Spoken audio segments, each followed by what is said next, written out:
गुज़िश्ता कुछ अरसे में सामने आने वाली मुबैयन ऑडियो लीक्स का मामला सुप्रीम कोर्ट में है। हुकूमत ने सीनियर तरीन जज जस्टिस काजी फायद ईसा की सरबराही में ऑडियो लीक्स की तहकीकात के लिए कमीशन बनाया था, लेकिन उस कमीशन को इमरान खान और फिर सुप्रीम कोर्ट बार के सदर आबिद जुबैरी ने चैलेंज कर दिया था। इमरान खान और आबिद जुबैरी खुद भी इस केस में फरीक हैं और मुबैयन ऑडियोज़ में उनकी अपनी आवाज़ें भी हैं। चीफ जस्टिस उमरता बंदियाल ने इस दरख्वास्त को सुनने के लिए अपनी ही सरबराही में एक 5 रुकनी बेंच बना दिया था, जिसमें justice Ijazul Ahsan, justice Munib Akhtar, justice Hasan Nasir Rizvi और जस्टिस शाहिद वहीद शामिल हैं। 5 रुकनी बेंच ने पहली ही समाअत में कमीशन को यह कहकर काम से रोक दिया कि कमीशन की तश्कील में चीफ जस्टिस से मुशावरत नहीं की गई है, लेकिन हुकूमत का मौक़िफ़ है कि चूँकि एक मुबैना ऑडियो चीफ जस्टिस की सास की भी है, इसलिए उनसे मुशावरत मफादात के टकराव के ज़मरे में आएगी।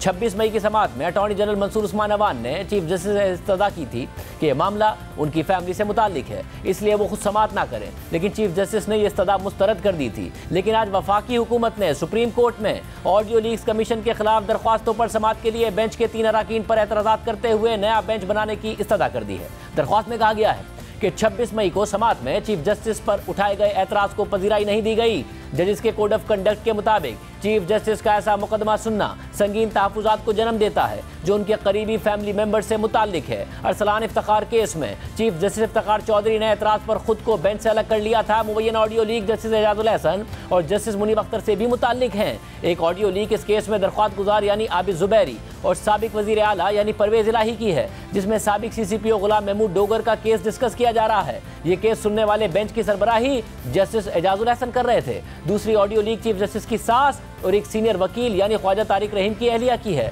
जिसमें जस्टिस मुनीब अख्तर का भी जिक्र है। इसलिए मुनासिब होगा कि ये जजेस खुद को इस केस से अलग कर लें और चीफ जस्टिस एक नया बेंच तश्कील दे दें। हुकूमत की जानिब से जस्टिस काजी फायद ईसा, बलूचिस्तान हाई कोर्ट के चीफ जस्टिस नईम अख्तर अफगान और इस्लामाबाद हाई कोर्ट के चीफ जस्टिस आमिर फारूक पर मुश्तमिल जुडिशल कमीशन कायम किया गया था, जिसने 22 मई से अपनी कार्रवाई का आगाज़ कर दिया था और 27 मई को इसकी दूसरी समाअत होनी थी। मगर 26 मई को चीफ जस्टिस ने अपनी सरबराही में 5 रुकनी बेंच बनाकर कमीशन का नोटिफिकेशन ही मुअत्तल कर दिया था और इस 5 रुकनी बेंच में जस्टिस एजाजुल एहसन और जस्टिस मुनीब अख्तर दोनों शामिल थे। 27 मई की समाअत में कमीशन के सरबराह जस्टिस काजी फायद ईसा ने कहा था कि जुडिशल कमीशन नोटिस के बगैर कैसे मुअत्तल हुआ, कवायद के मुताबिक फरीकैन को सुनकर फैसला किया जाता है। कमीशन फरीक था, इसे क्यों नहीं सुना गया? हाई कोर्ट सुप्रीम कोर्ट के मातहत नहीं है, सुप्रीम कोर्ट हाई कोर्ट की निगरानी नहीं कर सकती है। जज को पैसे देने की बात हो रही है मगर तहकीकात पर स्टे आ जाता है। जजिस के बारे में ऑडियोज आई, तहकीकात तो होनी चाहिए। प्राइवेसी की आड़ में क्या किसी इल्ज़ाम की तहकीकात नहीं होनी चाहिए?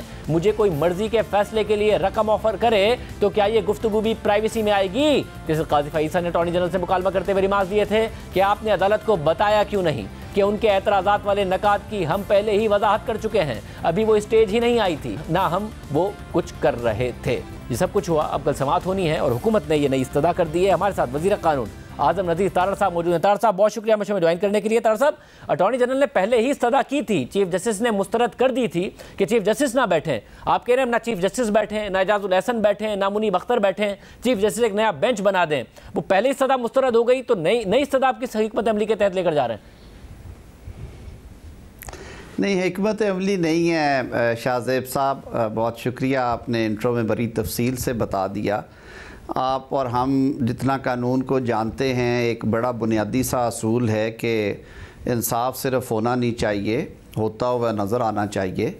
Justice should not only be done, it should be seen to have been done. और फिर साथ ही ये भी होता है कि जहाँ पे कॉन्फ्लिक्ट ऑफ इंटरेस्ट हो, यानी कि उस जो लिटिगेशन है, जो लिस्ट है आपके सामने, अगर वो किसी न किसी तरह से आपसे जुड़ी हुई है, किसी अज़ीज़, दोस्त, रिश्तेदार, किसी मटीरियल चीज़ के हवाले से या किसी फैक्ट के हवाले से, तो फिर भी जजेस कोड ऑफ कंडक्ट ये कहता है कि आप ये वो लिस्ट जो है, वो मुकदमा जो है वो ना सुने। और जहाँ तक रिक्यूज़ल का ताल्लुक़ है, ओरल रिक्वेस्ट हो सकती है, उस पर कई जज साहबान फ़ौरन फ़ैसला कर देते हैं। चीफ़ जस्टिस साहब ने क्योंकि कहा था कि वो इस मामले पे सुनना चाहेंगे अटॉर्नी जनरल को, और उन्होंने ये भी कहा कि कुछ ऐसे केसेस हैं जो इस मामले को डील करते हैं और वो बायस के हवाले से हैं, तो उस पर भी मैंने देखा हुआ है लॉ को और मैं बात करूँगा, तो इसलिए इन राइटिंग दिया गया।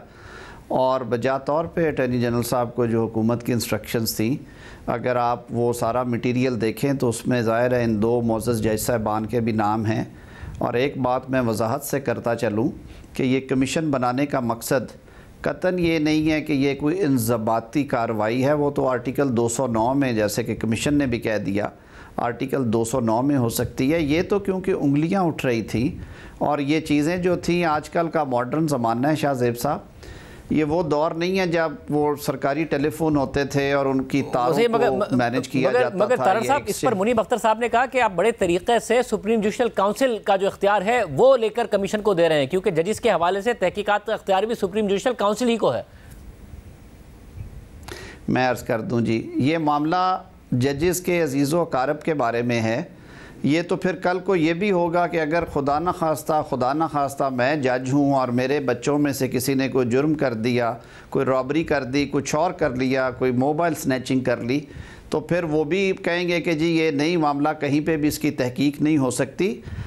ये इस मामले में किसी जज साहब को डायरेक्टली कोई, मेरे ख़्याल में शायद कोई एक आध है मामला जिसकी हद तक कुछ रेफरेंस पड़े हुए हैं, और वो भी ये कमीशन के लिए वाइड ओपन ऑप्शन है कि वो उस रेल में जाते हैं कि नहीं। बाकी तो ये अजीज़ो अकारब, कहीं पे ख़वातीन हैं, कहीं पे बच्चे हैं, कहीं पे कुछ और लोग हैं, कहीं पे दोस्त हैं, फैमिली फ्रेंड्स हैं, वो बातें कर रहे हैं जिसकी वजह से जो अदारे की साख है वो मुतासर हो रही थी, उंगलियां उठ रही थी। और आपने अगर देखा हो वो नोटिफिकेशन, उसमें जो प्रीएम्बल है, सारा जो बुनियाद बनाई गई है, जो इब्तदाइया है, उसमें ये सारी बातें दी गई कि जो आवाम का एतमाद है आला तरीन अदलिया पे, वो बहुत ज़रूरी चीज़ है। और अदलिया क्योंकि एक अहम सतून है रियासत का, तो इसलिए इस मामले की शफाफ तहकीकात हों, ये पता चले कि ये जो ऑडियोज़ आई हैं ये हकीकत में उन्हीं कैरेक्टर्स की आवाज़ें हैं जिनको ये मंसूब हुई हैं, या ये मैनिपुलेटेड हैं, इंजीनियर्ड हैं। और अगर ये इंजीनियर्ड हैं तो ये सारा कुछ कौन कर रहा है। और इवन अदरवाइज़ भी कमीशन ये देख सकता है कि इनका ओरिजिन कहाँ से है, ये कि रियासती अदारों ने तैयार की या करवाई है, जो कि एक बात हो रही है। मगर कमीशन आपने बना दिया, उस पर चीफ जस्टिस, और आपने हमारे प्रोग्राम में कहा था कि भाई कानून की कोई खिलाफ वर्जी नहीं की है, नहीं थे इस बात के पाबंद के चीफ जस्टिस से पूछकर बनाना है। चीफ जस्टिस ने भी यही कहा कि कानून नहीं, मगर उन्होंने रिवायत की ज़रूर बात की कि रिवायत है, और फिर अदालती फैसले कोर्ट किए उस हवाले से कि किस तरीके से हुआ है माजी में मामला। और उन्होंने ये भी कहा कि मैं कौन सा खुद बैठ जाता, मैं किसी और ही को कहता। तो ये अब काबिल कबूल होगा आपको कि चीफ जस्टिस बात के लिए अगर राज़ी हैं कि कमीशन उनके कहने पर और उनके कहे हुए जज के तहत बन जाए। शाहज़ेब साहब ये बताइए कि ये जब मामला काबीना में हुआ तो इतनी एहतियात की गई कि इस पे ओपन डिस्कशंस ना की गई कि कहीं जज साहिबान के बारे में इनडायरेक्टली गुफ्तगू है ये बाहर ना जाए और उस पर खुल के बात हो सके। तो काबीना में ये डिस्कस हुई बात कि आप उनसे पूछेंगे तो वो तो ख़ुद उनके इर्द गिर्द कुछ चीज़ें घूम रही हैं, तो ये गैर मुनासिब होगा, ये कॉन्फ्लिक्ट ऑफ इंटरेस्ट है। ये कॉमन सेंस की बात है, इसमें कोई बहुत कानूनी बात नहीं है। अगर कानून इजाज़त देता है हुकूमत को बनाने का और रवायत ये कहती है कि चीफ़ जस्टिस से पूछा जाए, तो रवायत ये भी रही है कि अगर आप ख़ुद उस मामले से मुंसलिक हैं तो आपको अलग कर दिया जाए। ये सेटल्ड प्रिंसिपल है लॉ का, कॉन्फ्लिक्ट ऑफ इंटरेस्ट इसे ही कहते हैं। हुकूमत अगर जाती 7वें नंबर पे, 9वें नंबर पे, 14वें नंबर पे, 15वें नंबर पे, जो कि एक रवायत रही है बेंचेस बनाते हुए, तो फिर तो आप हुकूमत को एक्यूज़ कर सकते थे कि उन्होंने पिक एंड चूज़ किया है।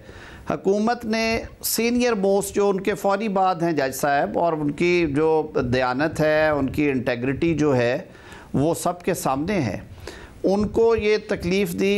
और दूसरा, हमने 2 हाई कोर्ट्स जो हैं उनके चीफ़ जस्टिस को डाला, ये भी नहीं कि कोई जूनियर जज लेके। और बिल्कुल एक तजवीज़ थी काबीना में कि आप देख लें कि अगर कोई टेक्निकल असिस्टेंस के लिए आपने टेली कम्युनिकेशन के कोई जो एक्सपर्ट हैं उनको या फ़लाँ को, तो हमने कहा जी नहीं, ये मामला अंदरूनी मामला है, ये सारे जुडिशल सुपीरियर जुडिशरी से होने चाहिए शख्सियात, आला अदलिया के जज साहिबान पे मुश्तमिल हो, ज़रा सीनियर लोग हों। और वो बाद में कमीशन जब कार्रवाई शुरू करेगा, वो अगर चाहेंगे टेक्निकल एविडेंस के लिए किसी को बुलाना, वो बुला सकते हैं, लेकिन कमीशन जो है वो प्योरली उन लोगों पे होगा जिनका ताल्लुक सुपीरियर जुडिशरी से है और मुकम्मल एहतियात की गई। मेरे ख़्याल में इस तरह की बदज़नी या वो बिल्कुल नहीं है लोगों को इस पर।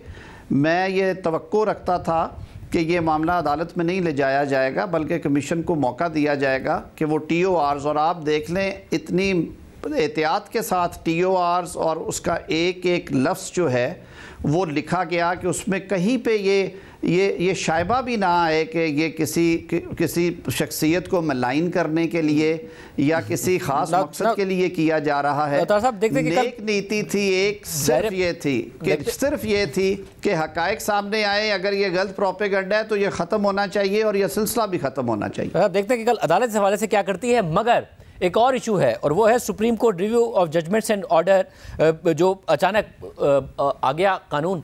और कानून आने के बाद कल एक ये भी कंट्रोवर्सी रही कि जी ये नवाज शरीफ साहब और जहांगीर तरीन साहब को फ़ायदा इसका होगा या नहीं होगा। आपका स्टेटमेंट चला कि नहीं होगा, मगर उसमें कानूनदानों की राय थी कि होगा, क्योंकि एक ऐसा फैसला है जो ताहयात नाअहली का है जिसका रिव्यू नहीं हुआ था। फिर मरीम नवाज साहिबा ने भी इस हवाले से ट्वीट कर दिया।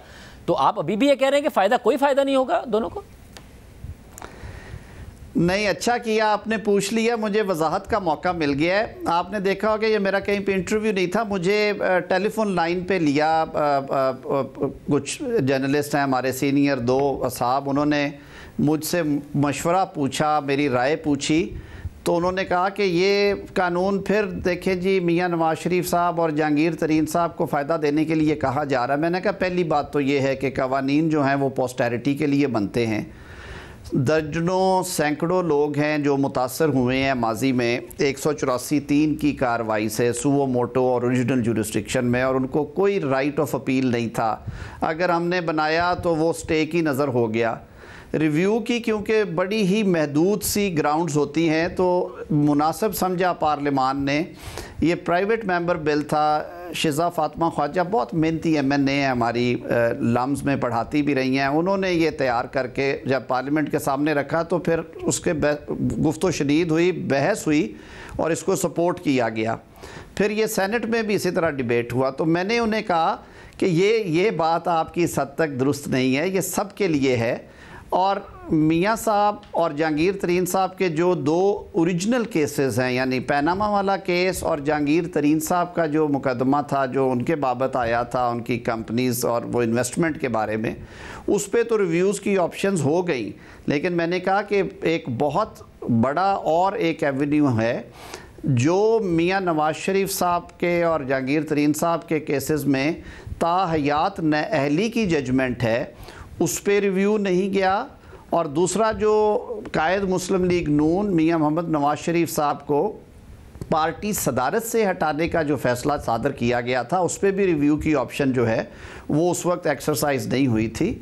और ये वो 2 एवेन्यूज़ हैं जिनमें वो under the law and constitution article 25 को सामने रखते हुए इक्वली इंटाइटल्ड हैं कि वो अदालत से रजू कर सकते हैं। और this being law of the land they can be benefited. और उन केसेस में ऐसे लकूनाज और फ्लॉज हैं कि जब ये रिव्यू से बात बढ़ के अपील वाली ग्राउंड्स में जाएगी तो आई एम क्वाइट सैंगवन के उसके अच्छे नतायज निकलेंगे। मगर उसके बावजूद भी नवाज शरीफ साहब के लिए दोबारा इलेक्शन लड़ने का रास्ता तो उसी वक्त खुलेगा जब इस्लामाबाद हाई कोर्ट में वो अपने केसेस का सामना करेंगे और वहाँ अपने खिलाफ जो 2 जजमेंट्स हैं अल-अज़ीज़िया और एबनफील्ड की, उसको ओवरटर्न कराएंगे।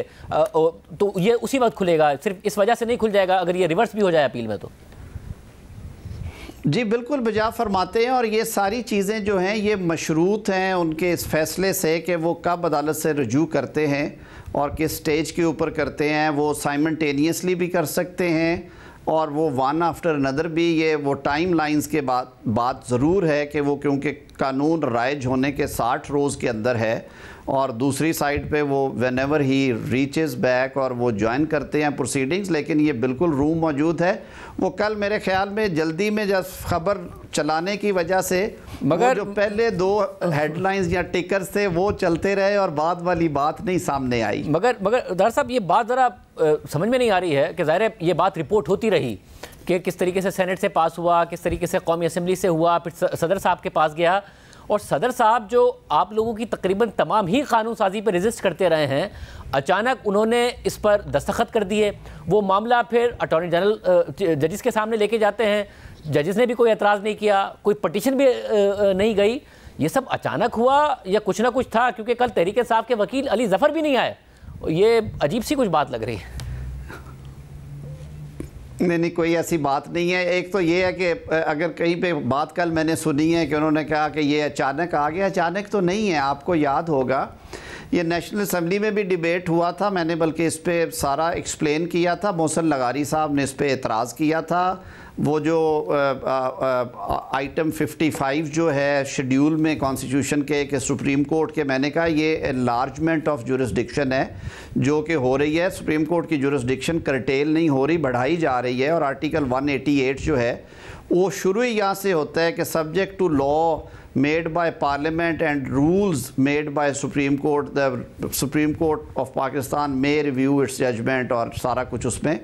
तो उसका जवाब दिया। फिर सेनेट में जब ये जा रहा था वहाँ पे भी तकारीर हुई, अपोजिशन लीडर ने भी की, अली ज़फ़र साहब ने भी की बात इस पे, फ़ारूक नाइक साहब ने बात की, मैंने की, और ये सारी बातें रिकॉर्ड पे हैं।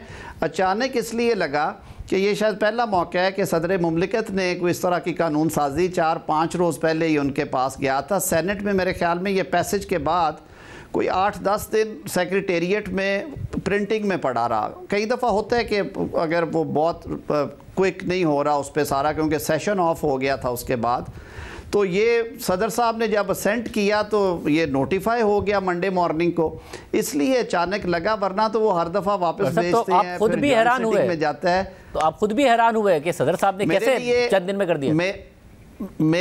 मेरे लिए ये एक प्लेजेंट सरप्राइज़ था, और शायद इसीलिए ये अदालत के लिए भी एक सरप्राइज़ ही था। और उन्होंने कहा कि ये अचानक, हालांकि अचानक वाली कानून ही है, वो एक प्रोसेस से बनता है। आप सब कवर करते हैं इन सारी चीज़ों को। पार्लियामेंट में डायरेक्ट टेलीकास्ट होती हैं सारी प्रोसीडिंग्स, टेलीविजन्स पे, अखबारों में इसका जिक्र, बल्कि जब प्रैक्टिस एंड प्रोसीजर एक्ट के ऊपर प्रोसीडिंग्स हो रही थी पिछली पेशी पे, तो वहाँ पे भी जिक्र हुआ कि एक और लॉ भी बिल आ गया है जिस पे गुफ्तगू हुई है पार्लियामेंट में। तो ये कोई ऐसी अचानक या सरप्राइज वाली बात नहीं थी। समझ में नहीं आ रहा है कि सदर साहब जो वैसे हर चीज़ रोकते हैं आप लोगों की तरफ से, यहाँ तक कि आर्मी चीफ की तैनाती के लिए भी वो लाहौर फ्लाई करके चले गए थे इमरान खान साहब से पूछने के लिए दस्तखत करने से पहले। एक ऐसी चीज़ जिसका फ़ायदा हो रहा हो जहांगीर तरीन को, नवाज शरीफ साहब को। इसके अलावा जो रिव्यू है जो कि 14 मई को इलेक्शन के हवाले से है, वो 3 रुकनी बेंच नहीं सुन सकेगा, जिस पर इमरान खान साहब की बड़ी सख्त पोजीशन है और अब अपील में बड़ा बेंच बनाना पड़ेगा। उस पर वक्त से चंद दिनों में ही अचानक कर दिया। आप खुद कह रहे हैं आप भी प्लेजेंटली सरप्राइज थे। ये कोई बिहाइंड द डोर्स कुछ हुआ है या ऐसे ही हो गया? कम अज़ कम वजारत कानून की तरफ से इस तरह की मासवाए अल्लाह ताला के हुजूर दुआ के जो हमारे आइनी ओहदेदार हैं, वो जहाँ जहाँ पे भी बैठे हैं, वो मुल्क के मुफाद में और अवाम के मुफाद में फ़ैसले करें। इस दुआ के अलावा कोई मैनेजमेंट नहीं थी। साहब फिर मुझे एक और बात बताइएगा, क्योंकि बहुत ज़्यादा अब ये बात की जा रही है और तफसीलात सामने आई है, क्योंकि आप उस मुज़ाकराती कमेटी का हिस्सा थे जो तहरीक इंसाफ से मुज़ाकरात कर रही थी, और अब ये खबरें सामने आ रही है कि आप लोगों के मामला तय पा गए थे। बजट के बाद कोई 30 जून के आसपास आप लोग तैयार थे कि जी असेंबलियाँ तहलील हो जाएंगी, सितंबर के आखिर में मैक्सिमम इलेक्शन हो जाएंगे, पूरे मुल्क में एक साथ होंगे। शाह महमूद कुरैशी साहब बाहर निकलते हैं, इमरान खान साहब उन्हें कहते हैं कि भाई ये नहीं होगा, फिर वो आपको आके बताते हैं कि खान साहब नहीं सुन रहे हैं, और फिर सब कुछ तितर बितर हो जाता है और हम वहाँ खड़े हैं जहाँ पर आज खड़े हैं। क्या वाकई मुज़ाकरात नतीजा खेज मरहले में दाखिल हो गए थे और इत्तफाक हो गया? जी, क्योंकि ये चीज़ें, कुछ चीज़ें ऐसी थी जो हमने बिल्कुल ओपन लिख के सुप्रीम कोर्ट में रिप्लाई के साथ फ़ाइल की थी, तो इसलिए मैं समझता हूँ कि नेक नीति से जो प्लीडिंग्स दी जाएं उनको आवाम तक भी पहुँचाना चाहिए। कोलेशन पार्टनर्स में शुरू में कुछ सख्ती थी, लेकिन उन्होंने कहा कि अगर मुल्की मुफाद में हैं ये चीज़ें और हमें इस वक्त पॉलिटिकल स्टेबिलिटी और इकनॉमिक स्टेबिलिटी की ज़रूरत है, तो बैठ के बात करें। लाहौर में 2-3 सेशंस हुए, 2 सेशंस हुए हमारे जो कि ऑफ द रिकॉर्ड थे, और उसमें बड़ी मेजर पेशरफ्त हुई। मैं और साद रफ़ीक साहब थे उसमें, फवाद चौधरी साहब और अली ज़फ़र साहब भी थे। हमने इनफॉर्मल गुफ्तगू की, फिर असद उमर साहब से भी हमने उस पर मुशावरत की। शाह महमूद कुरैशी साहब से इजाज़त ली गई, उन्होंने कहा कि हाँ आप इनफॉर्मली इंगेज रहें, क्योंकि वो लॉन्ग वीकेंड था, सैटरडे संडे और मंडे 1 मई की छुट्टी आ गई थी उसके दौरान। जब हम दोबारा यहाँ पे इकट्ठे हुए तो बड़ा कंजीनियल एटमॉस्फेयर था, खुशगवार माहौल। चेयरमैन सेनेट ने उस दिन हमें हल्का फुल्का डिनर करवाया, और वो क्योंकि इसमें होस्ट करते थे इन नेगोशिएशंस को, लेकिन वो उठ के चले जाते थे जब नेगोशिएशन शुरू होती थी। कमो बेश जो बात आपने कही उस पर यह तय हो गया था कि 30 सितंबर या 1 अक्टूबर 2 दिन हैं, एक दिन सैटरडे एक दिन संडे है, वो इलेक्शन डेट रख ली जाए। इधर से इंसिस्टेंस थी 30 जून की, हमने कहा इसे थोड़ा सा आगे कर लें, ट्रेड पॉलिसी आ जाए, उस पर भी लचक आ गई थी और ये कहीं मिड जुलाई में चला जाना था और सारी चीज़ें तय हो गई। हमने कहा हम अपने इत्तेहादियों से भी कुछ थोड़ा मैंडेट, क्योंकि नवीद कमर साहब और यूसुफ रज़ा गिलानी साहब वहाँ पे थे, वहाँ पे बलोच बाप पार्टी के रिप्रेजेंटेटिव भी थे।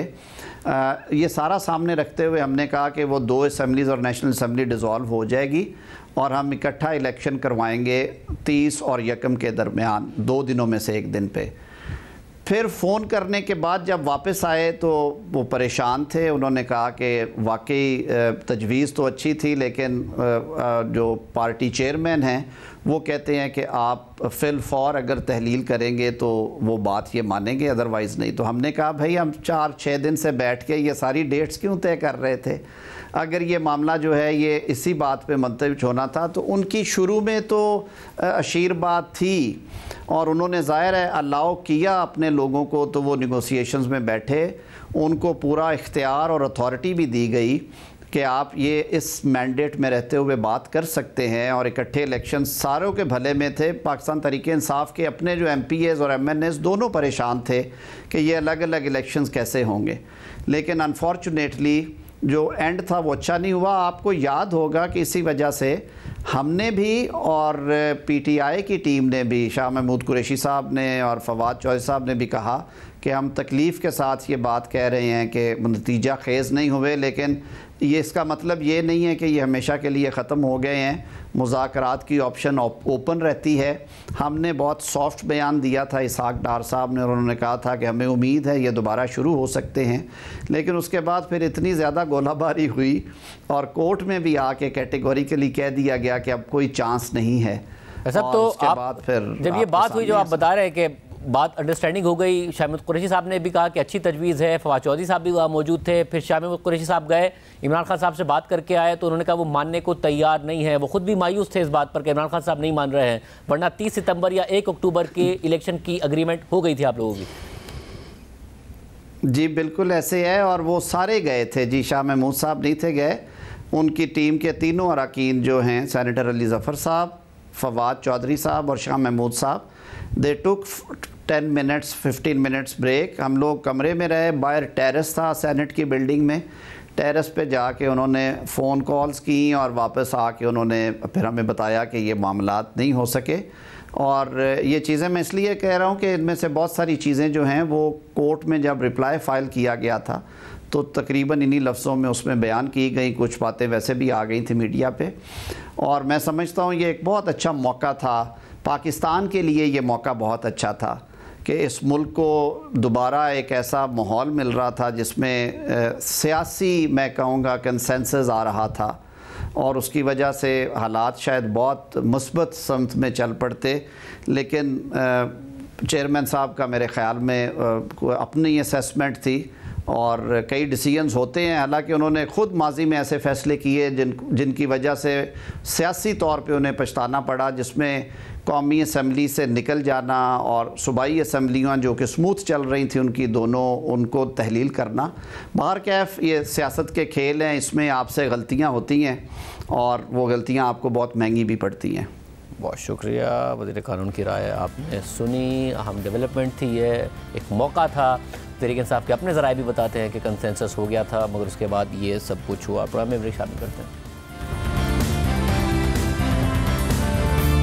हुकूमत इस वक्त 9 जून को बजट पेश करने की तैयारी कर रही है, जबकि 30 दिनों में IMF प्रोग्राम की मुद्दत भी ख़त्म होने वाली है। मौजूदा IMF प्रोग्राम का 9वां, 10वां और 11वां जायजा अभी भी बाकी है। पाकिस्तान और IMF के दरमियान डेडलॉक को दूर करने के लिए एक बार फिर वज़ीर आज़म शहबाज शरीफ ने IMF की मैनेजिंग डायरेक्टर से राब्ता किया है और नवा जायजा मुकम्मल करने के हवाले से मदद मांग ली है। ज़राए के मुताबिक वज़ीर आज़म और IMF की MD के दरमियान 27 मई को होने वाली गुफ्तगू में बजट तफसीलात IMF के साथ शेयर करने पर बात की गई है। वज़ीर आज़म ने वज़ारत ख़ज़ाना को बजट IMF के साथ मिलकर तैयार करने की हिदायत कर दी है। एक्सटर्नल फाइनेंसिंग के मामले पर IMF अपने मुतालबात पर बरकरार है। IMF एक्सचेंज रेट में इंटरबैंक और ओपन मार्केट रेट का फर्क खत्म करवाना चाहता है। ये बात वाज़ेह हो कि आज भी डॉलर इंटरबैंक में 285 रुपए 35 पैसे का है, मगर ओपन मार्केट में 312 रुपए पर बंद हुआ है, यानी 27 रुपए का फर्क है। और IMF इस फर्क को खत्म करने पर जोर दे रहा है। वजीर आजम की IMF की MD के साथ बजट अहदाफ शेयर करने के हवाले से बातचीत के बाद आज खबर सामने आई है कि वजारत खजाना ने बजट तजावीज़ IMF के साथ शेयर कर दी हैं, जिसके बाद IMF बजट का जायजा लेकर वजारत खजाना हुकाम से बजट पर बातचीत करेगा। ज़राए वजारत खजाना के मुताबिक IMF के साथ FBR अहदाफ, कर्जों की अदायगियों समेत अहम अहदाफ की तजावीज़ शेयर की गई हैं, जबकि IMF की स्टेट बैंक के हुक्काम से आइंदा माली साल के लिए फाइनेंसिंग पर भी बातचीत जारी है। ज़राए वजारत खजाना का कहना है कि वजारत खजाना के हुक्काम IMF के साथ बजट से पहले मुआहदा करना चाहते हैं। पाकिस्तान 30 जून से पहले IMF के साथ प्रोग्राम मुकम्मल करना चाहता है।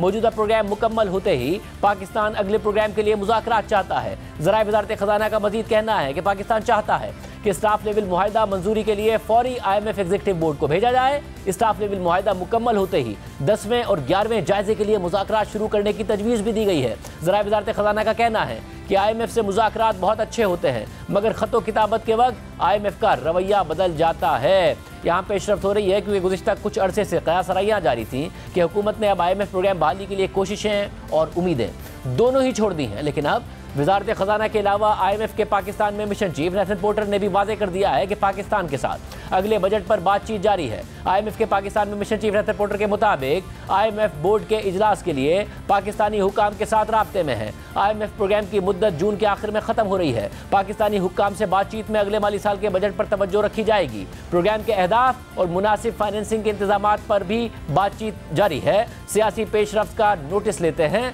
मगर मुल्की सियासत पर तबसरा नहीं करते। उम्मीद है आईन और कानून के मुताबिक आगे बढ़ने का पुरअमन रास्ता तलाश किया जाएगा। मजबूत पॉलिसियां और फाइनेंसिंग लेना पाकिस्तानी मैक्रो इकनॉमिक इस्तेहकाम के लिए कलीदी हैसियत रखते हैं। इस मकसद के लिए IMF का अमला पाकिस्तानी हुक्काम के साथ मसरूफियात जारी रखे हुए है। 2024 के बजट की मंजूरी और मुनासिब फाइनेंसिंग पर तवज्जो मरकूज करेंगे।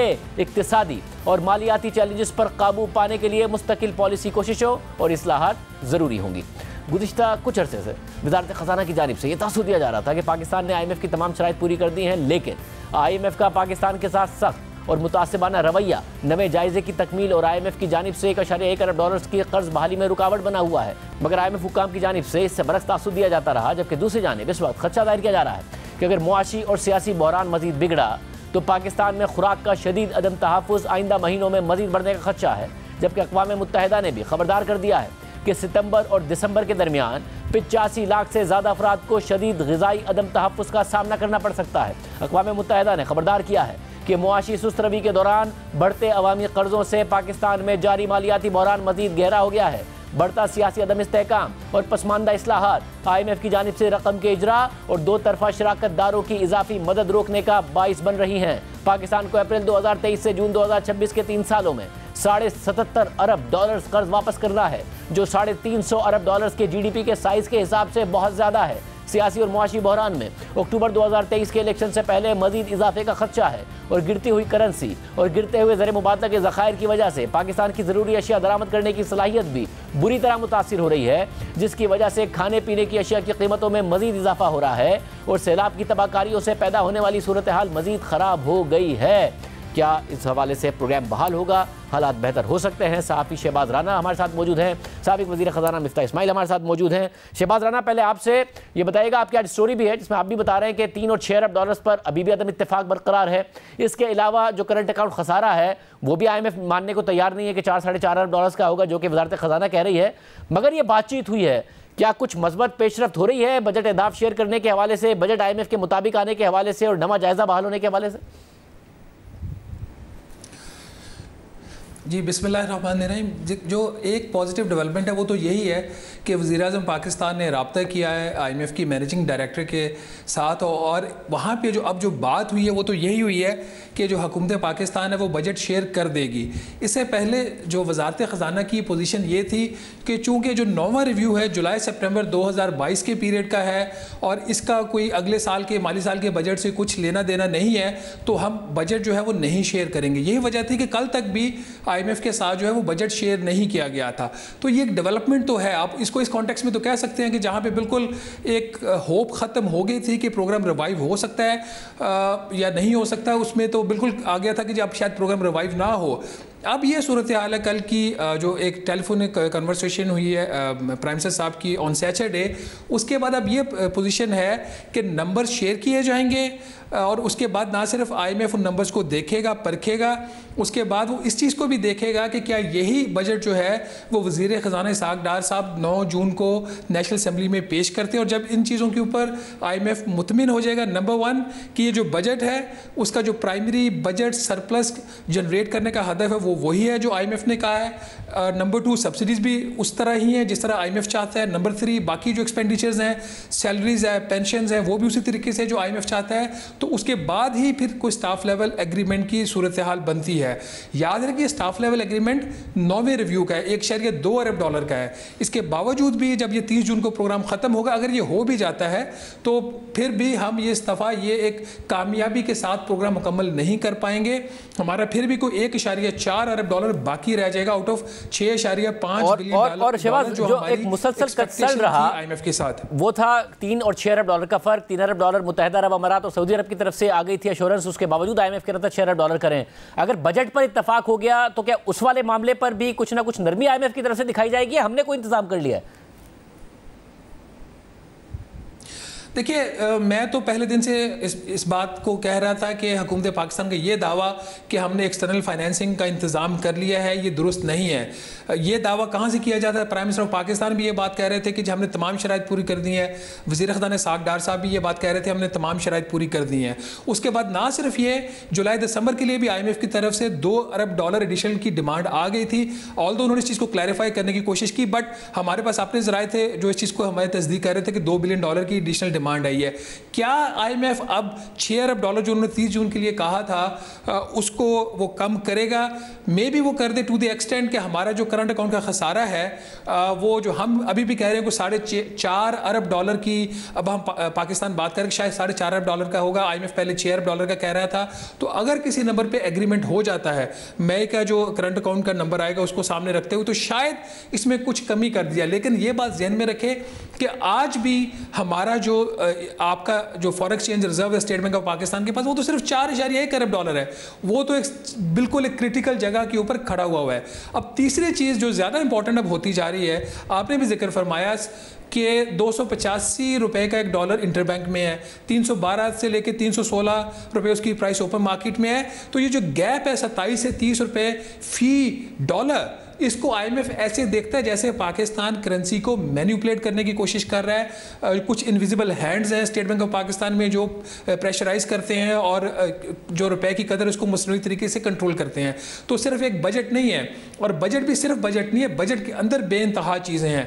तो लेट्स होप कि ये कोई पॉजिटिविटी लाने की कोशिश करें, कोई ऐसा काम ये कर लें कि IMF को कन्विंस कर सकें। जो एक पूरी जो कल की स्टेटमेंट में एक ही लाइन जो मुझे पॉजिटिव लगी कि हम ये करना चाह रहे हैं, हम इंगेज हैं पाकिस्तान के साथ। बाकी उनकी जो शराइत हैं वो तो उन्होंने बिल्कुल कल ब्लैक एंड वाइट में पाकिस्तान को दे दी हैं कि ये आपने 3 चीज़ें करनी हैं, अगर आप करेंगे तो हम आपके साथ स्टाफ लेवल एग्रीमेंट कर लेंगे, उसमें कोई चीज़ रह जाएगी तो मुझे ये काफ़ी मुश्किल लग रहा है। ख़ास तौर पर जो सलीम साफ़ी साहब के साथ इंटरव्यू था इसहाक़ डार साहब का, वो अगर उसको गौर से सुना जाए तो उसमें जो डार साहब का जो व्यू है उसमें तो कोई चेंज नहीं है।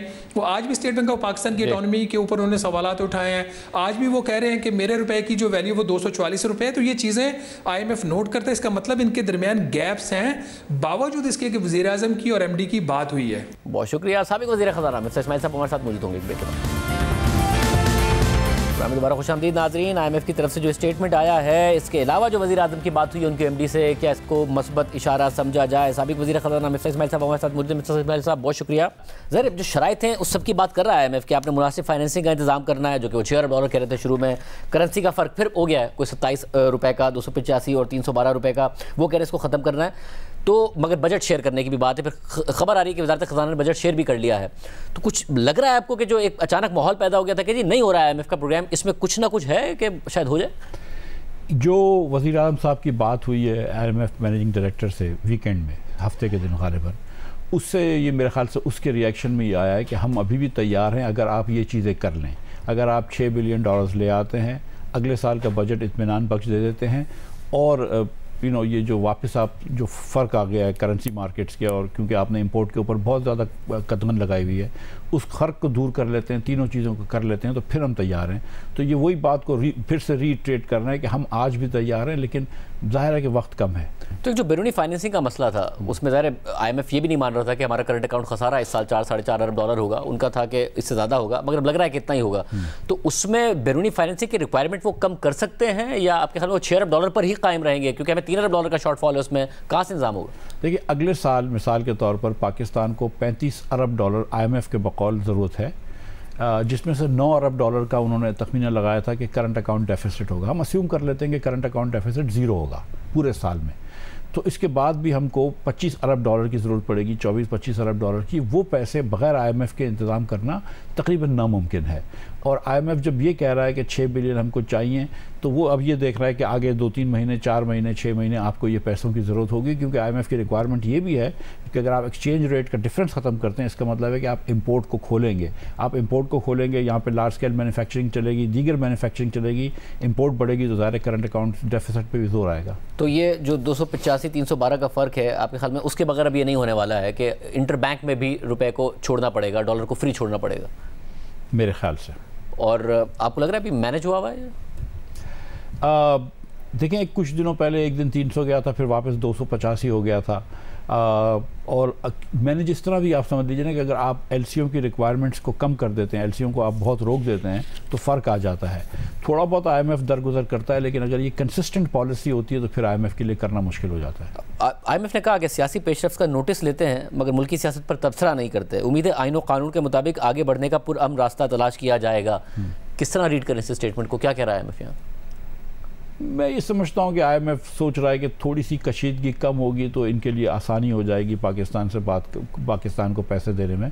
तो वो यही सोच रहे हैं कि थोड़ी सी कशीदगी कम हो जाए, थोड़ी सी सर्टेनिटी हो जाए कि मुल्क जा किस तरफ रहा है। IMF को भी पता चलना चाहिए, किसी और को भी, जो भी आपको पैसे दे रहा है, इन्वेस्ट कर रहा है, लैंड कर रहा है, उसको थोड़ी सी सर्टेनिटी होनी चाहिए कि मुल्क की वो क्या है, सिमत क्या है। अब एक तरफ वज़ारत ख़ज़ाना है, डार साहब कहते हैं कि $3 अरब हमने मुत्तहिदा अरब अमारात और सऊदी अरब से कर लिया। अब IMF प्रोग्राम बहाल करेगा तो world bank, Asian development bank भी देंगे, क्योंकि हमारे पास तो इतना इंपोर्ट कवर नहीं है कि वो हमें पैसे दें। IMF कह रहा है पहले इंतजाम करें फिर पैसे देंगे। तो यहाँ पे कौन ठीक है, IMF ठीक है या वज़ीर ख़ज़ाना ठीक? देखिए, $3 बिलियन आपके उनसे हो गए, सऊदी अरब से और UAE से, लेकिन शायद उन्होंने भी मशरूत कराया कि अगर IMF देगा तो हम देंगे। IMF आपको $1.25 बिलियन देगा, लेकिन IMF के पैसों से ज़्यादा ज़रूरी होता है कि वर्ल्ड बैंक से पैसे मिले, एशियन बैंक से पैसे मिले। अब उसके बाद हमको 3 बिलियन और लाने थे। 1 बिलियन तो हमने शायद कह सकते हैं कि वर्ल्ड बैंक और एशियन इंफ्रास्ट्रक्चर इन्वेस्टमेंट बैंक दे देगा। 2 बिलियन की ज़रूरत थी।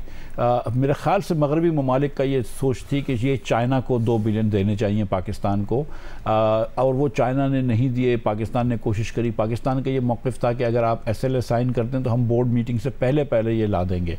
उन्होंने कहा नहीं, हम आप पहले बोर्ड मीटिंग SLA साइन नहीं करेंगे, पहले आप कमिटमेंट लेके आए, फिर पैसे बाद में आ जाएँ। अब तो बहुत वक्त कम हो रह गया है। अमूमन बोर्ड मीटिंग SLA के बाद भी 3-4 हफ्ते लगते हैं बोर्ड मीटिंग के। अब ये सब कंप्रेस कर लेंगे, अगर ये चाहें तो कंप्रेस कर सकते हैं, लेकिन बहरहाल वो कहीं ना कहीं से कमिटमेंट पाकिस्तान को खड़ा करना होगा। अब डार साहब का इसरार है, और वो इसरार ये है कि जी पाकिस्तान डिफ़ॉल्ट नहीं करेगा, डिफ़ॉल्ट की बातें नहीं करनी चाहिए। हमारे रिजर्व कोई 4.1 अरब के रह गए हैं, मगर उनका एक कॉन्फिडेंस है कि हम डिफ़ॉल्ट नहीं करेंगे विथ और विदाउट IMF। वो पहले भी कह चुके हैं हमारे प्रोग्राम में, आई डोंट केयर। उसके बाद कोशिश ज़रूर की है, वज़ीर आज़म भी कॉलें कर रहे हैं, मगर नहीं करेंगे हम डिफ़ॉल्ट विथ और विदाउट IMF। देखिए, बग़ैर IMF के ये पहला क्वार्टर तो निकल जाएगा हमारा अगले माली साल का, यानी कि सब जुलाई से लेकर सितंबर का क्वार्टर मैं समझता हूँ कि हम निकाल सकते हैं अगर IMF ना हो तो। सेकंड क्वार्टर बहुत मुश्किल होगा, तकरीबन नामुमकिन हो जाएगा। तो ये अकेला मैं नहीं समझता हूँ, जितने भी लोग ये नंबर्स देखते हैं सितंबर के बाद, आप कह रहे हैं अक्टूबर से लेकर दिसंबर तक का क्वार्टर पाकिस्तान को बगैर IMF के सर्वाइव करना तकरीबन नामुमकिन है। तो लेकिन ये कि तकरीबन कह रहा हूँ मैं, मतलब चांसेस बहुत ज़्यादा है कि हम डिफ़ॉल्ट की तरफ जाएँ। बेस्ट तरीका यही है अब भी, मैं समझता हूँ कि IMF कर लेना चाहिए। और अगर IMF हो भी जाए तो उसके बाद एक और IMF प्रोग्राम के लिए हमें निगोशिएट करना पड़ेगा। मगर ये जो 9th हो जाए तो जून में प्रोग्राम खत्म हो रहा है, 10th और 11th क्या होगा, किस तरीके से आगे बढ़ेगा? 10th 11th ना भी हो तो जून में जैसे प्रोग्राम खत्म हो रहा है, क्योंकि 4 साल का हो गया, मजीद एक्सटेंड नहीं होता, तो आप फिर फॉर जो है वो नए प्रोग्राम में जाएं। अगर आप ये रिव्यू ख़त्म कर लेते हैं तो एक अच्छी जगह पे होंगे जहाँ पे आप जाएंगे IMF के नए प्रोग्राम में, और कोई इतनी मुश्किल नहीं होगी। अगर ये रिव्यू ख़त्म नहीं करते आप और ये रिव्यू पूरा नहीं होता तो फिर आपको वापस से शुरू करना पड़ेगा, काफ़ी मुश्किल होगी अगला प्रोग्राम करना। लेकिन अगला प्रोग्राम करना with in the next quarter तकरीबन बहुत ज़रूरी है पाकिस्तान के लिए कि ये जुलाई से लेकर सितंबर के क्वार्टर में एक और प्रोग्राम शुरू कर दें। सब और अगला प्रोग्राम भी हो जाए, तमाम चीज़ें भी हो जाएं, अगला जो बजट बनने जा रहा है उसमें कह रहे हैं 7-7.5 हज़ार अरब रुपए तो हमें सिर्फ सूद की मद में अदा करने होंगे। कोई फिस्कल स्पेस है मुल्क चलाने के लिए कि जिसमें मुल्क चल सके? कोई ऐसी रेवेन्यूज़ के कोई नए आपको एवेन्यूज़ नज़र आते हैं जिसकी वजह से ज़ाहिर पाकिस्तान के अंदर ये तो मसला है ना कि टैक्स टू GDP बड़ा कम है, या बहुत ही एक क्राइसिस वाला साल एक और आपको नज़र आ रहा है? मैं समझता हूँ कि हम जिस क्राइसिस में फंस गए हैं वहाँ पे जब तक कि हम बहुत डीप सीटेड स्ट्रक्चरल चेंजेस नहीं करेंगे हम आगे नहीं बढ़ सकेंगे। पाकिस्तान में सिर्फ एक ही रेवेन्यू अथॉरिटी है जो सब्सटेंशियल पैसे लेती है, FBR। पूरा शहर के अंदर जितना टैक्स जमा होता है प्रॉपर्टी का उतना पंजाब पूरे सूबे में नहीं होता, या किसी सूबे में भी नहीं होता, सिंध में भी नहीं होता। तो क्या हमको प्रॉपर्टी पे टैक्स नहीं लेना चाहिए? क्या सूबों को नहीं कहना चाहिए कि प्रॉपर्टी पे टैक्स लें? क्या हमें ये नहीं कहना चाहिए सूबों को कि यार हम आपको NFC में बहुत ज़्यादा पैसे दे रहे हैं जिसकी वजह से वफाक में बहुत तकलीफ हो गई है, तो चलो NFC पे फिर बैठ जाओ। हम 5 साल से ये बातें कर रहे हैं लेकिन हम बैठे नहीं हैं। क्या हम इस रिटेल के ऊपर टैक्स नहीं लगाना चाहिए जो कि 1% कंट्रीब्यूट करता है? क्या सूबों को ये नहीं कहना चाहिए कि एग्रीकल्चर टैक्स लें और आप अपना खर्चा वहाँ से निकालें और हमसे कम पैसे लें? अगर हम हाथ पे हाथ धरे बैठे हों, हम एक रिफॉर्म करने के लिए तैयार ना हों, हम दुकानदारों से टैक्स लेने के तैयार ना हों, हम प्रॉपर्टी ओनर से टैक्स लेने के लिए तैयार ना हों, लेकिन हम बाहर जाके कशकोल लेके आए तो बाहर वाले भी बोलते हैं ना कि भाई खुद क्यों नहीं कच करते हो? जो सऊदी अरब के फाइनेंस मिनिस्टर ने कहा है उधर डिवोर्स में कुछ अरसे पहले कि पाकिस्तान या दीगर ममालिक जो है वो खुद भी तो रिफॉर्म्स करें, आप खुद तो कुछ नहीं कर रहे, आप तो 9% 9.5% ऑफ GDP पे बैठे हुए हैं, तो उसके बाद 10% भी GDP पे चले जाते हैं। तो आप भी ज़रा सा मेहनत करें ना, यहाँ पे थोड़े से स्ट्रक्चरल रिफॉर्म्स लेके आए ना। लेकिन ये हमारी हुक्मरानी है और मैं किसी एक हुकूमत की वो नहीं कर रहा हूँ तनकीद, ये हमारी हुक्मरानी ऐसी है कि इसमें कोई फ़ैसले नहीं कर पाते हम, जो हमें नज़र आ रहा है कि ज़रूरत है, हमें नज़र आ रहा है कि हम डिफ़ॉल्ट की तरफ जा रहे हैं, तो फिर इसको अवॉइड करने के लिए टैक्स जमा करें। और सर फिर रिफॉर्म्स तो उसी सूरत में अब हो पाएंगे जब एक नई हुकूमत आए, इलेक्शन हो, नए मैंडेट के साथ आए, तो ज़्यादा बेहतर है कि फिर इलेक्शन अपने वक्त पर हो जाए और नई हुकूमत आए और वो फिर रिफॉर्म्स करे, रिफॉर्म्स की तरफ जाए। हमने बहुत मरतबा इलेक्शंस देखे हैं, बहुत मरतबा नई हुकूमतें देखी, ये रिफॉर्म्स नहीं देखे पाकिस्तान में। तो मैं ये समझता हूँ कि हमको तमाम सियासी स्टेक होल्डर्स को, जिसमें सियासी जमातें भी शामिल हैं और दीगर और क़ुव्वतें भी शामिल हैं, बैठ के सोचना पड़ेगा कि मुल्क किस तरफ लेके जाना है। और मुल्क के अंदर अगर आपको बेहतरी लेके आनी है तो फिर आप ये बातें करें कि सूबे अपने टैक्स जमा करें, वफाक के ऊपर इतना बोझ न डालें। फिर आप ये बात करें कि प्रॉपर्टी ओनर्स जो हैं वो टैक्स दें। आप अरबों रुपए के, करोड़ों रुपए के घर में रहते हैं और चंद हज़ार रुपये टैक्स देते हैं, ये मुनासिब नहीं है। आप पाकिस्तान में अगर 22 लाख दुकानें और सिर्फ 30,000 दुकानें टैक्स दे रही हो, ये मुनासिब नहीं है। तो इससे पहले कि आप बार बार दूसरे ममालिक के पास जाएं, बार बार दूसरे इदारों के पास जाएं, आप खुद टैक्स क्यों नहीं जमा करते? बहुत शुक्रिया मिस्टर इस्माइल साहब की गुफ्तगू आपने सुनी। आज के प्रोग्राम में इतना ही, इजाज़त दीजिए, अल्लाह हाफ़िज़।